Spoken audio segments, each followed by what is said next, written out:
Hello there again, RosterWatch Nation. It's your friendly neighborhood trash man, back with another rookie spotlight. We have moved on to the running backs, and I'm going to go ahead and get started with my first running back evaluation. That's Isaiah Spiller of Texas A&M. 6 foot, 217 pounds, good size on him. Spiller is about as polarizing a player in this year's draft as you can fathom, but it's hard not to love him from watching his tape. He's a long strider who maintains good pad level. He's a patient runner who waits for his block, sees the hole, and then hits it with fury. He's quick, not fast as we now know, but Spiller is a big back who's light on his feet. Sometimes this leads to indecisiveness. He can dance a little bit, but it's a positive on the whole. His lateral agility is something to behold, as he has a jump cut that can leave even the most nimble of corners grasping for nothing. He's not necessarily a big play guy, but his ability to make his first tackle or miss allows him to chew up yardage. He had a 5.6 yard per carry average at A&M.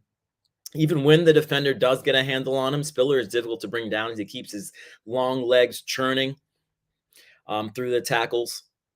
As a pass catcher, Spiller has soft hands and he gets upfield in a hurry, though he had a pretty simple route tree at A&M. He's going to need to learn a lot more as far as receiving goes in the pros, but I don't think he dropped the ball his senior year.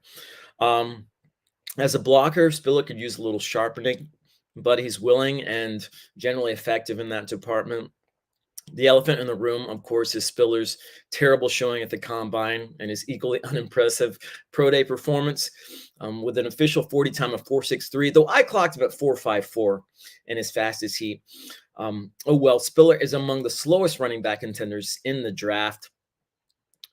His vertical jump of 30 inches didn't do him any favors either, and he had equally dismal agility drills. I did notice him favoring one of his legs at his pro day and subsequently found out that he's dealing with an abductor injury that goes back to the combine. This news puts his poor displays of athleticism in a new light. Doesn't forgive them entirely, but if you look at his tape, he's an entirely different player.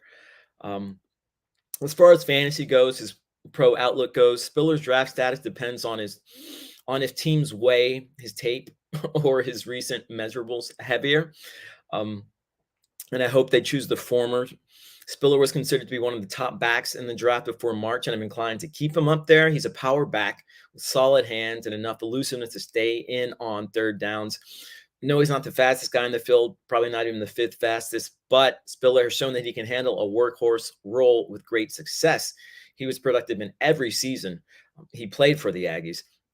I honestly hope he falls in dynasty drafts so I can take him on the cheap.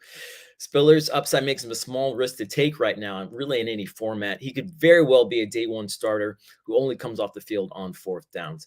Anyway, that's what I have there for Isaiah Spiller. Slower than we would like, maybe less athletic than we'd like, but he may be more injured than we realize right now. I think healthy, he's going to do great things in the NFL. I like him a lot.